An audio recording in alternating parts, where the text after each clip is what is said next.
Une pour les meilleurs. Nico Business Car number 1. Nouvelle Jérusalem. Nico Business les meilleurs. Oui les meilleurs. Oui les meilleurs. Nico Business l'exemple. Oui l'exemple. Oui l'exemple. Il est l'espoir de la jeune. Nouvelle Jérusalem. Nico Business Car. Nalobi boya awawa. Bozala décité. Mituka nyoso. Confort. Garantie assurée. Kilométrage normal. Bamituka yote na prix bien. En plus, incomparable. Prix abordable. Nouvelle Jérusalem chez Nico Business Car. Tukuna importe miotoka ya kuachana. Kisha ekuna fanya vente na location ya miotoka ya kuachana. Achat sur internet ni tayari. Nico Business Car ekuna uzisha miotoka ya kila namuna. Nico Business Car chez Jean-Jacques Chilumba. Tuko ku numéro 102 Manyema kwa Kimbangu. Nico Business Car ukitafuta ku Twitter igasimu ku 099 701 81 134 wala 085 34 27 171. Nico Business Car, King of Pickup. Nico Business Car, la rapidité. Nico Business Car, l'excellence. À Kiamungu. La Nouvelle Jérusalem, chez les Nico Business. Tonton, ce n'est pas de la magie. Voyons, c'est qui a Motoka? Putain,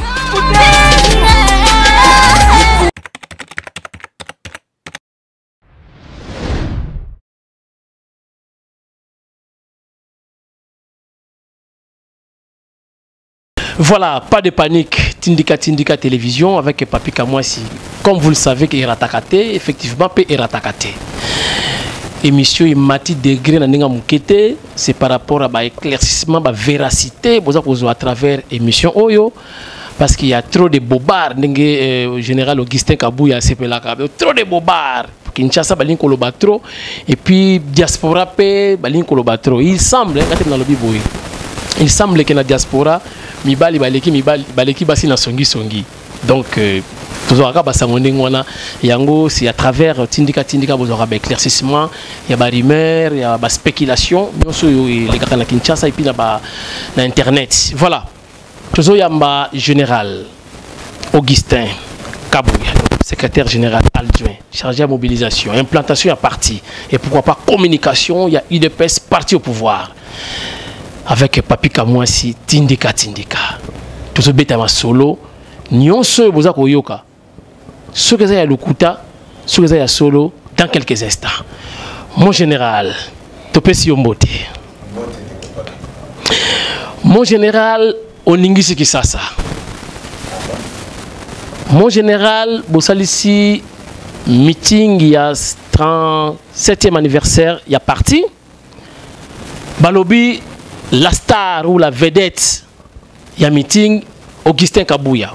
Pourquoi à corrompre base, babimisi équipe et exécutif, oyo et salisi parti, mi parti tina pouvoir, base ça koyemba, yewana Kabouya, yewana. Tandis qu'il y avait des autres, mais batouba kipé bangote, rumeur et bimi déjà que voilà base kaka komi corrompu kaka sikoyo pour babana kokumisa bato jale le bandit na UDPS Kabouya en tête. Mon général, vous avez la parole.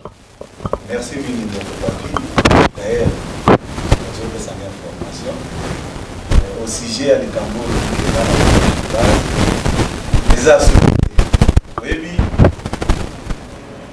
Oui, parcours politique nanga.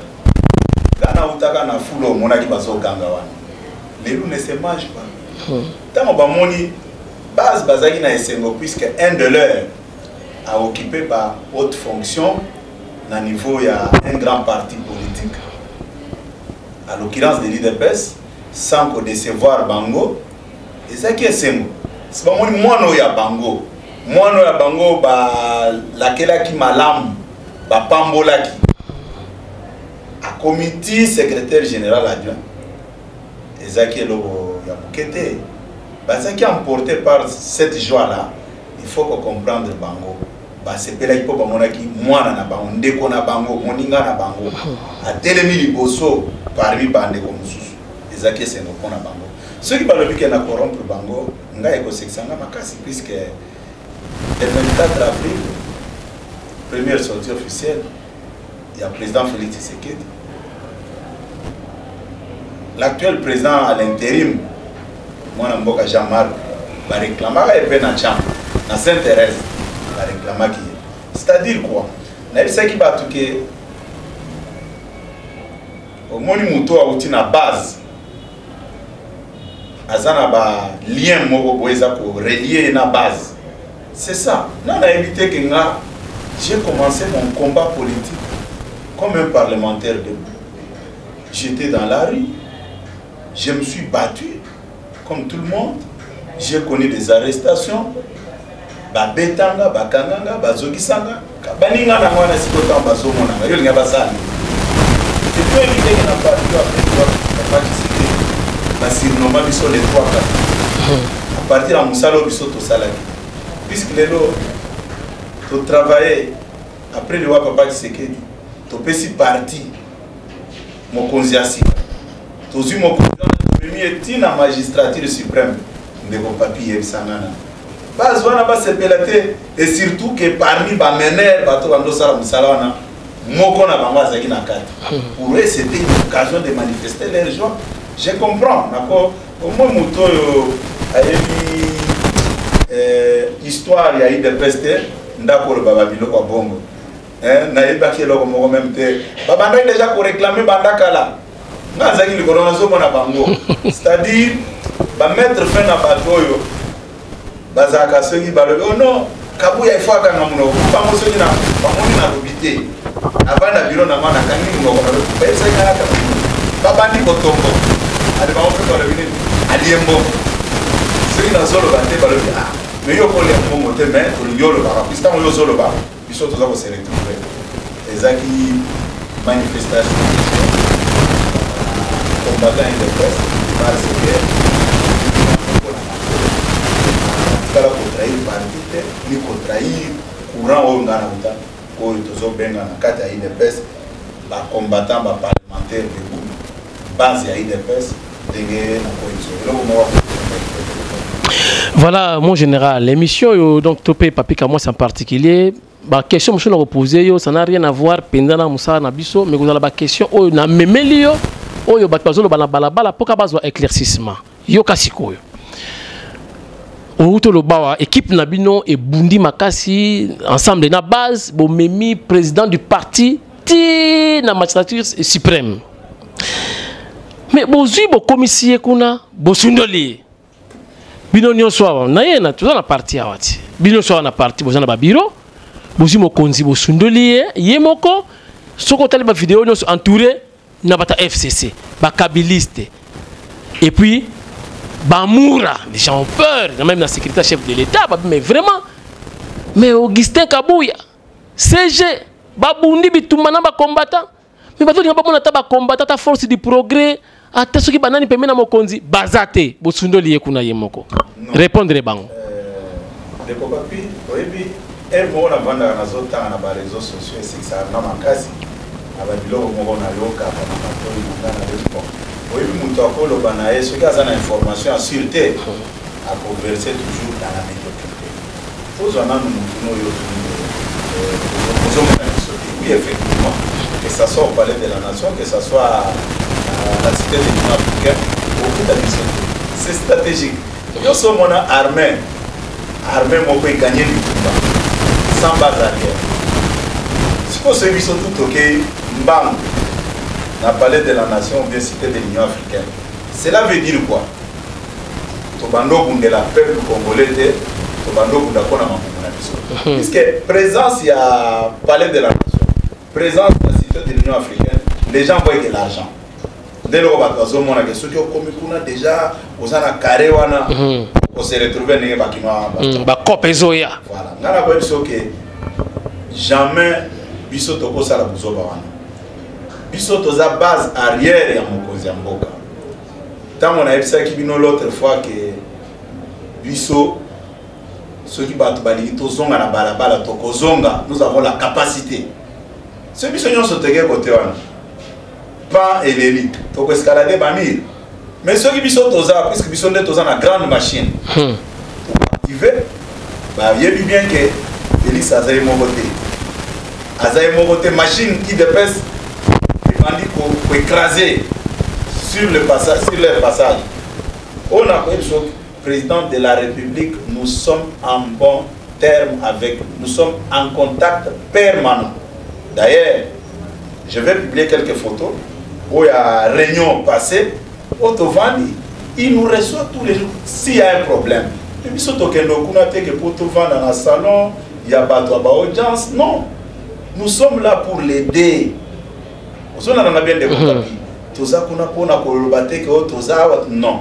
Na quoi chose que batunyo so ba kende kwa na ba ebi que so ba ebi que ba généraux na e ba ye. Hein? To comment to te moto ena na mesa to bandi ko discuter to lobi boy abu pia to bimi toke na biso. C'est ça notre travail. Mais to kendo vanda kuna siko to vanda na ba statut. Hein? Base na ye yango ya wana limité. A wana partie de base na ye. C'est fini. Elle a exposé. Non, dans le lobby que Mouton ne va toucher la place à Zan, c'est là il va se rendre compte que non, la grande machine, il dépasse. Bissot aux autres bango.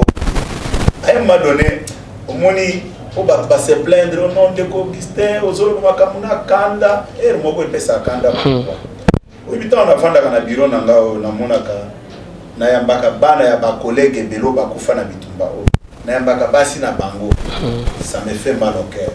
Oui, mais Nayambaki Moutumobo, il y a de cela 3 à 4 jours. Il faut expliquer là, on a des vraiment, il faut s'organiser. Ce qui est l'élection, ils ont dit, il faut perdre un mot. Il faut expliquer là. Quand on a analysé le c'est-à-dire, il faut préparer moralement comment on dirige les élections. Quand il a fini, il a dit que ce qui est allé pour la bouille. Merci d'abord de m'avoir parlé. Mais biso de peste, totikalaka ko bunda bituma na biso teke auto se maintenir au pouvoir par n'importe quel mécanisme, par n'importe quelle voie. Pourquoi avoir entraîné les gens dans la rue? Pourquoi avoir entraîné les gens dans ces combats, sachant très bien que il y a des je n'ai pas besoin de votre enseignement. Je préfère Koti Karananga poser statique sur des valeurs. Nous avons dit que Batubaka ne s'attendait que Tosundoli Mokonzambok. Yo yebi bien que après Genève, Mokonzi nde Mokonzi na biso tazaye kunati. Mais tango kaka étincelle wane betaki. Hein?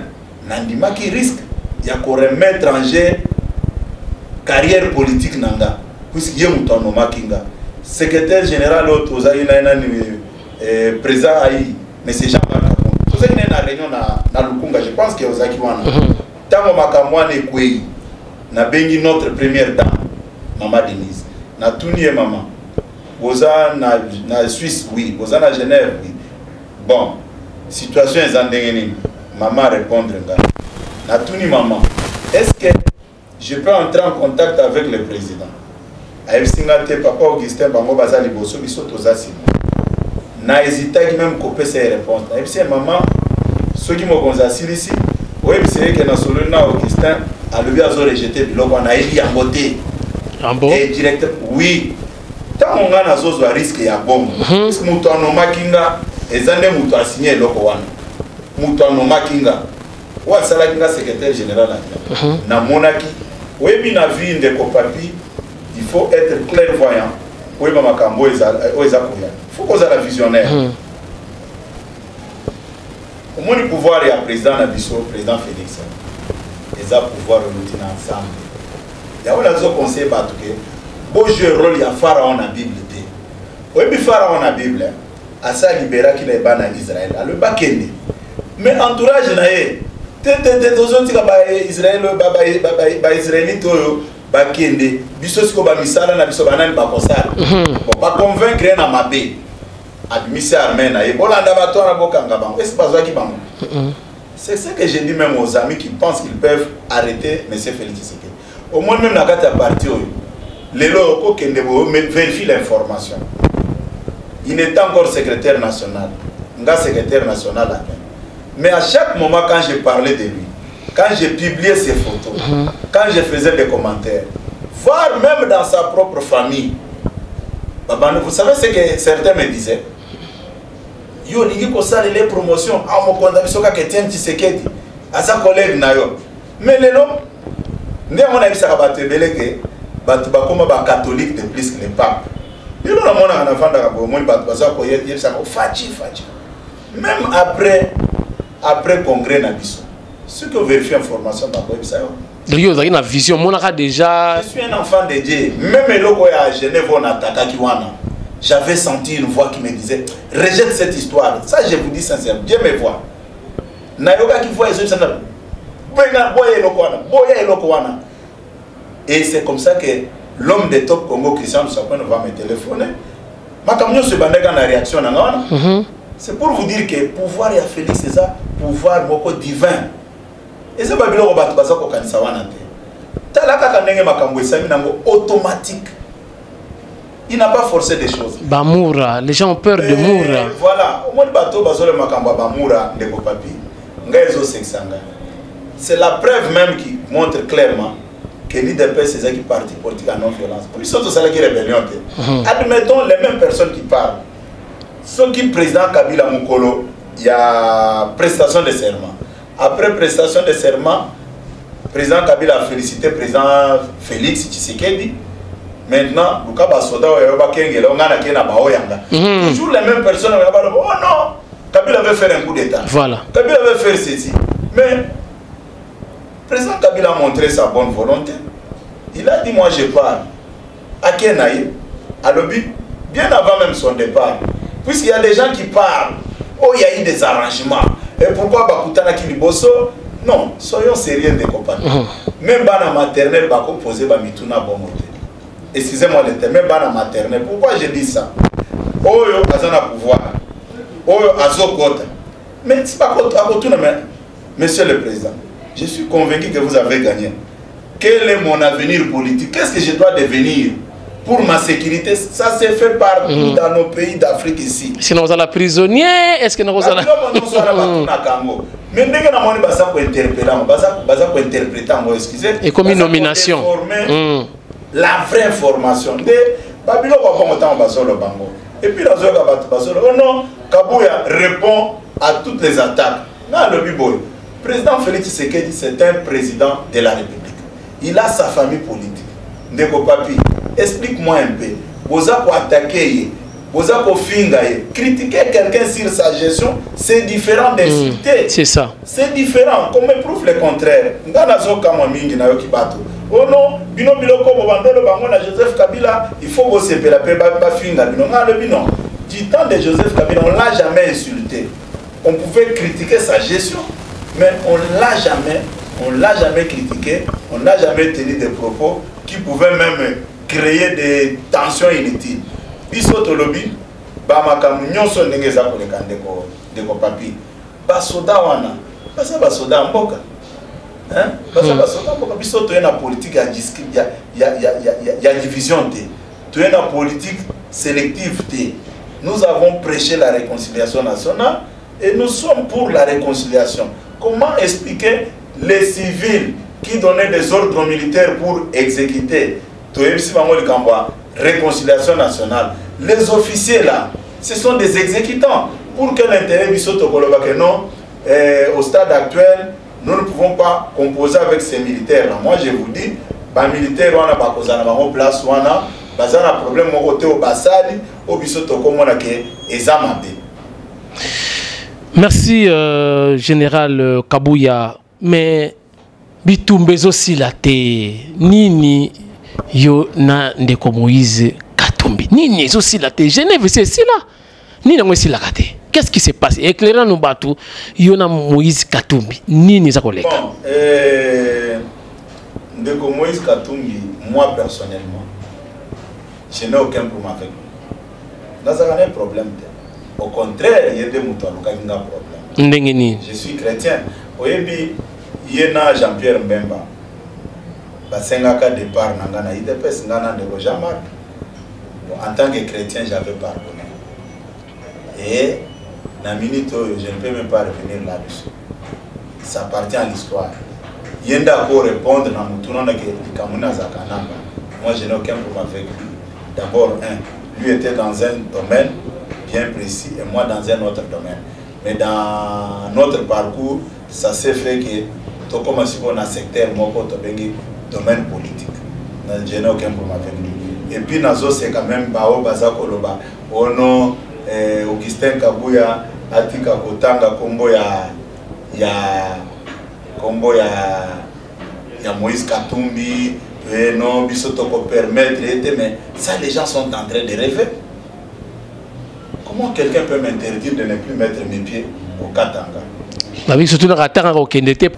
Yozako s'en prendre à Moïse Katumbi, Bisoba Katangé.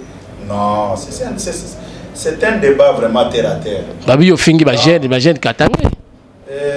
Oui, et ça l'a monté ma passe. Moi je n'ai pas reçu cette éducation auprès de mes parents. Bao baibinga ba ko soki Augustin c'était un monsieur très bien éduqué. Nazana baninge belo baibi dans quelles conditions ngana kola. Na kola na condition mo bien. On a prouvé noir c'est là que na kola. Na tikala ko za éducation ko finga moto. Na tikala ko za ngote. Même ceux qui pensent que non j'ai insulté les notables katangais pour quelle finalité? Et puis j'avais demandé aux uns aux autres de m'amener un seul élément sonore ou bien une vidéo à travers laquelle j'étais en train d'insulter les Katangais. Mais les Katangais là sont mes frères à moi. Moi je suis Moulouba Dikassa et les Katangais sont les Balouba Dikatanga là-bas. Et nous avons une histoire commune. Comment les bateaux, si ça va courir malamté, ça toujours qu'au sambrier. Ce que tu as dit quand moi livre en mouka histoire 5e primaire. Au monde que Kassai, les Louba et les Katangais, c'est pas ça Batumoko. Et sa descendance, il y a Ilunga Mbidi. Et Kalala Ilunga. Mais, écoutez, na qui va abuso ba wana izolo bama. Na yoka qui va on azolo mais tala bateau. Bango bakansi que ça peut me faire reculer. Et prennent tout leur temps. Et prennent tout leur temps pour insulter le président de la République. Non, naza porte-parole le président de la République. Mais j'ai réagi ici comme membre de l'IDPS. Même bao bazo bisa ko kolobana nuté nani na kati na biso ozana mwana na yo oyoki ke bazo réfléchir na ndenga mabe contre mwana na yo et otikango o koloba maloba bongo te ozana kanda. Non, je ne suis pas fâché. Quand ils prennent tout leur temps pour traiter notre président de tous les noms d'oiseaux, vous pensez que moi je dois me taire par rapport à ça? Et puis parti ce n'est pas n'importe quel parti politique. Et ça parti à Malette. Les gens sont morts dans cette affaire de l'IDPS. À cause de ces combats, nous avons perdu des membres importants dans cette lutte. Et n'a qu'aucun jamais qu'on permettre, quel que soit le rang social de la personne, permettre en côté. Qui ne dit mot consent. Qui n'a qu'à permettre en côté. Puis nous avons vendu. Vous avez attaqué. Et puis ce qui est révoltant, c'est quoi? Au moins, ceux qui va finir biso, là c'est la démocratie. Ceux qui biso to zongeli to recadrer ma camp, ça devient un crime. Oh Kabuya lobi boy, oh ceux qui to lobi, j'ai suivi même une dame là, oh non ceux qui biso to lobi awa, bakotinda Kabuya ya kofinga. C'était à l'occasion de quoi? Non, de quoi papi. Tant on a qui biloko wana. Na lobi mais est-ce que mais quand la finga kabatu ta. Nalanda même na les primériens ici c'est qui encore Bokeju, hein? Les primériens ici, oh, baza qu'on manipule comme un petit enfant. Augustin Kaboya, Moïbi. Bon, je me pose la question, Naïbini. Et il oublie, il ignore même comment prononcer le nom de son frère, docteur Etelina. C'est son frère de l'Équateur, mon collègue là. Voilà, c'est docteur Otendi. Moïbi. J'ai dit, mais ça vient d'où? Et moi, les actions de Toseka. Tu reçois extrait notre vie, tu es dans le royaume.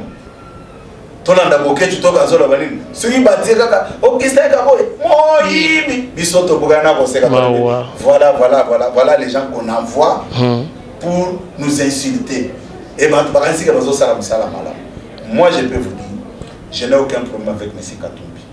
C'est lui qui avait réclamé ma tête, mais il n'avait pas obtenu ça. J'ai déjà pardonné. Le chef de l'État est là, l'UDPS est arrivé au pouvoir, c'est ce qui m'intéresse. Ce qui a sengi à Zonga, non, voilà le problème. Oyokaki, message à chef de l'État est mal interprété. Je ne pense pas que c'est mal interprété, mais il y a eu seulement un problème de la mauvaise foi. Dans mon président de la République, il a dit que na reine nanga ba exilé ba kozalate, ba réfugié politique ba kozalate. Alors ma benani. Bazo finga yana ba fayulu. Ba fayulu bazo finga ye. Oyebi telo ba fayulu bazo lu. Ba ma leader. Oh, Félix Tshisekedi a kanisa ki ba opposant. Oh, ça la ngote na ngote le bien. Na reine na biso. Oh, lacrymogène et l'Eli. Oh, exilé, oh, prisonnier politique. Et kotikala koyate. Batu ba vanda kal, même bande ko poto bazo oh non. Ba le bitozo. Biso to lobby que chef de l'État est lobby boye. Na période azo kamamboka oyo.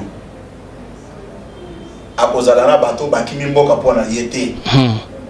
Sima fayuli wana azofinga biso. Message n'est sur le canal RTNC. C'est pour vous dire quoi? Message à Mokonza Mboka. Ezaki na sens ya websa. Ba peuple congolais au banque l'autre côté démocratie to bundelaki yangoyo. Hein? Au moins sérieux bazo salamage. Combien de fois ba bengaki pour ba beta ba lacrymogène? Ya le bino. Na bundaki pona ko beta ba lacrymogène so iba bazo critiquer ngate. Mais loko biso tozo le bela bande ko wana mususu. Ezande ko finga eza différent. N'a qu'à critiquer une gestion quelconque. On a le but que je n'ai aucun problème avec mon frère. Je l'ai toujours appelé frère. Tant que nous avons un rassemblement dans le bateau, il y a Yewan. Mais combien de fois nous avons défendre? Puisque nous avons un Sigamoko, il y a un Mutunanga, je n'ai aucun problème avec. Mon général, vous avez failli le boyer librement. Où il y a confusion, des meetings. La campagne, parce que la campagne c'est ici là. Abani na Kinshasa, anaki na Matadi, a changé programme, ake na Est, et c'est comme un groupe armé dans la Kaibele, a ko expliquer batu ke boyibi pouvoir naie, pouvoir à peuple. Est-ce que vous pouvez influencer batu te na Est, ba groupe armé wana ba na rébellion, voilà, to koti to se ligne côté ya Fayulu boyina boy. Azo meeting partout na Congo mobimba. Vous allez impressionner na meeting ya Fayulu. Vous allez impressionner. Yango kaki Mokonzi Mboka lobaki na reine naye exilé politique à Kozalate. Oyebelo ko fayo la zoloka. Ayebi que d'ici là Bemba na Katumbi ba récupérer leadership na ba. Puisqu'il n'a même pas de militants. Il n'a même pas de militants. Dans la seconde il y a ça moi activité politique moko akende na siège à MLC. Or dans le monde politique c'est très dangereux. Nenga zana akeba. Puisque mon coloca fongola mon devant Jean-Pierre Memba va étaler la vérité wan. Mon coloca à s'en prendre à Moïse Katou va commencer la vérité wan. Il a fait la honte. Ngana ko biso ke omoni tango bazolo ba ke ba gagner biso. Nous avons un bilan à présenter. Nous nous sommes battus pendant 37 ans. Pendant 37 ans, ezali ka momkete. Mais après 35 ans, un groupe d'individus bien identifié, le bien non, une victoire na biso. Bazana bilan ni bako présenté devant le peuple. Puisque bangonyo surtout nazoro ba sauveté, bangonyo soana, bazalaki ko travers la Joseph Kabila. Ce qui est différent de nous, biso président Kabila a moni que to gagner ma ponomi. A lobby non ndenge bo gagner ma ponomi, moi je me retire. C'est différent na bango. Hein, c'est différent na bango. Même quand utiliser un bateau, bazo créer un faux compte pour pas finir comme Mokonzi Mboka. Nazo ebisa bango ke bolela kimi otika kotanga komba bateau. Na émission na kotanga komba bateau. Na ndenga mabete. Naza toujours ko prendre conseil bokeba. Biso soki na lingina ouvrir ba hostilité par rapport à babuzo ba nyonso ezoleka. Boko regete biso tozo ebisa binoke pouvoir ya Mokonzi Mboka, ils ont pouvoir divin. Ils ont Babylone sur la ce n'est que des distractions pour la scène. Est-ce que bon on a eu des personnes au niveau de prophète hein na comme na yemoko les sphinx et Tshisekedi wa Mulumba Augustin Kabuya CG Lobaki Boy. Je me rappelle, les invalidés ne peuvent pas nous invalider. Est-ce que Bemba na Katumbi ba invalider Fayulu te? Bon, au moni bino ba penser on est pour pas problème. Tika bande wana ba pema. Nazana énergie à repérer sur ba. Ba pema na ba. Augustin Kabuya, namoni kuna uvandi na yo penza boy no commenter sur ça. Bon, na émission kake na koko perdre temps na ngasir ba moto. Tikana. Hein? Exactement que na sala mon encore mais je sais le pourquoi na lobito lobela makambo sous puisque façon biso to comme na pouvoir Jean-Pierre Bemba ko sepela na moto lui avait pris les armes, il a tué les gens sur son passage pour arriver au pouvoir mais il n'a jamais arrivé hein il n'a jamais été au pouvoir maintenant baton sous bazo bundaka na maboko na bango na bic na papier pas comme na pouvoir yo kasi sera content vous allez content il faut te tala makambo visite de courtoisie au pene maloba wuti pa bato hein papi kalate vraiment kaka ototika sikoya eko visiter ye mbala moko est-ce que tika mois 3 mois te visite ezo bangisa bato nde bali ko spéculer sur ba matière ba mabayi moi-même je sais pourquoi le président Joseph Kabila était de passage. Je sais. Ah bon? Ah, je sais qu'il devrait passer par là. Naïebi le pourquoi à l'Ekakiwa. Oui, ça va douter, c'est secret d'État. Non, mais pas engagé déjà dans la spéculation à réseaux sociaux. Qu'est-ce que je vais dire? Éclairer l'opinion, va comprendre que on est. Est-ce que le président Kabila, le président Félix, va pas goûter à la vie pressée et où militaire et puis aller lire la tenue militaire mais et ça Pentagone et ça les ça fonctionne bah tu vas à la calme Ozola tu vas à la calme et ça m'a comme n'est pas changement de message à Bécholé et ça oui au sujet mais c'est la bête on a ces choses s'il a changé le discours c'est une bonne chose il me appelle ça qui moto c'est pourquoi il sait encore pourquoi il est revenu à la maison. C'est ce que je peux vous dire par rapport à sa déclaration. Mon général, je suis sur la lelo, mais na kolbi moka. Isa makambo qui n'est pas lié à makambo ya entourage. Bino bopimi mo konza mboka na pouvoir bosundolié na bato mususu bashewo kitundu il semble nek tozoyoka ke basaile ba discours ya ko senga ke ba pardonner bato nyonso basala kina président Kabila bo bakina ba sanction ya Union européenne mais na discours wana nini leki mususu discours apesi ba journaliste na papier mususu na ba vide oyo bina munonga mboka ya mokonza mboka a sauter na ba mususu c'est ça la raison la police de la na boka ba non ce qui me doit réfléchir il n'est pas différent d'un enfant de matière.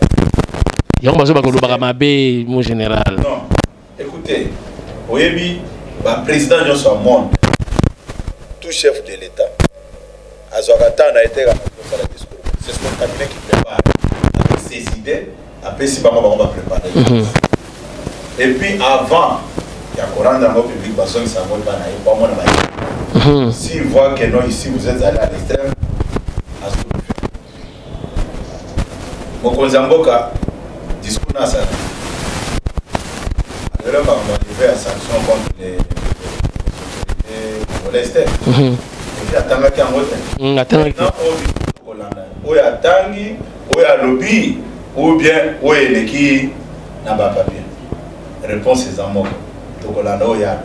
C'est ce qui est plus important. C'est de la mauvaise foi. C'est de la mauvaise foi. Un premier ministre médiocre que le Congo n'a jamais connu. Ah bon? Mais il s'est permis de se faire passer pour un donneur de leçons. leçon de la démocratie. Mais investisseur Bayate. Oui. Oyo qui n'a condamné par rapport à condamné. Yo qui m'a condamné à condamner. C'est pour vous dire quoi? Les gens sont devenus trop sentimentaux et tribaux. Au moins même le logo Fayulu a commis condamné. J'ai seulement à se racheter. Moi j'ai des vidéos. Ceux qui ont tardé n'engagé pas na bombi ba saina na banu na kikwit. Vous n'allez pas supporter ça. N'engagé pas ceux qui ne font la morgue pas général il y a ville il y a banu noana ba fongoli morgue au moins bibembe il y a batnet bantaba. Ah bon? Ouais. C'est pour vous dire que ceux qui les ont fallu à se rendre compte que je suis sur la mauvaise voie. Il faut là se plier. Et à un moment mais moi je peux vous dire que le chef de l'État est un produit divin. Il va réaliser toutes ses missions possibles ici. Mon général, Yokasiko. Mokonzi mpoka pesi ba idée na ye. Bino bokoyo makambo susu. Bobakisi na makambo ezala kité. C'est vrai. Azama yele na tout le monde ndenge tient Tshisekedi pe ya Baraka. On a parlé de marbre. Est-ce que va sanction pesa là? Bon, je ne peux pas entrer dans les secrets du chef de l'État. Ceux qui ont fait ces histoires sont bien connus. C'est à lui de voir comment est-ce qu'il va faire. Ok, mon général, l'émission est scellée. Bakongolais nyonso batotala yo tina kiba. Bon, bakongolais bazotalanga koyebisa bango. Ebele baki bino bokomi parti au pouvoir. Bokoki jamais kozonga na balabala, bokoki jamais ko manifester. Na lobi non. Force ya parti politique nyonso eza na niveau ni. C'est ça na niveau à base na.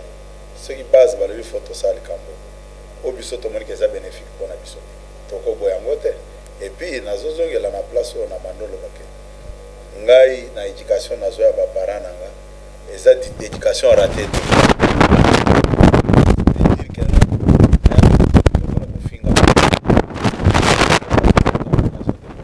C'est comme ça que les gens s'attirent des malédictions sans le savoir. Natuni bandeko bandolo bake. Fingi bo spingo baye langa kakele na sono vidéo. Nazo mona ngote. Mais ce qui est plus prioritaire c'est de me menacer de menaces. Kabuya yo tokosil sa yo carrière. Kabuya to sala. C'est leur droit aussi.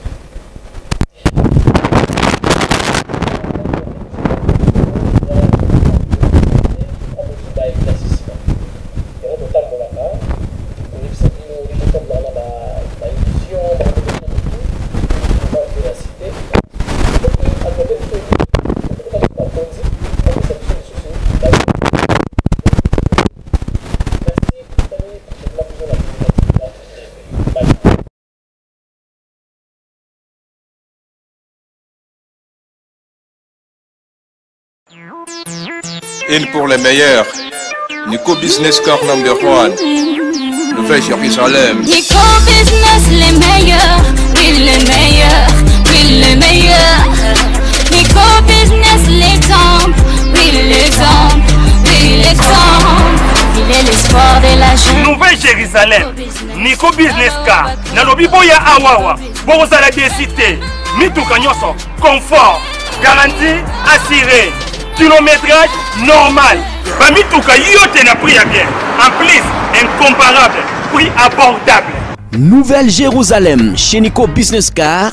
Tukuna importe miotoka ya kuachana. Kisha ekuna fanya vente na location ya miotoka ya kuachana. Achat sur internet ni tayari. Nico Business Car ekuna uzisha miotoka ya kila namuna. Nico Business Car chez Jean-Jacques Chilumba. Tuko ku numéro 102 Manyema Coin Kimbangu. Nico Business Car ukitafuta ko Twitter igasimu ku 099 701 81 134 wala 085 34 27 171. Nico Business Car, King of Pickup. Nico Business Car, la rapidité. Nico Business Car, l'excellence. À Kiamungu. La Nouvelle Jérusalem, chez les Nico Business. Tonton, ce n'est pas de la magie. Voyons, c'est qui a Motoka? Putain, putain.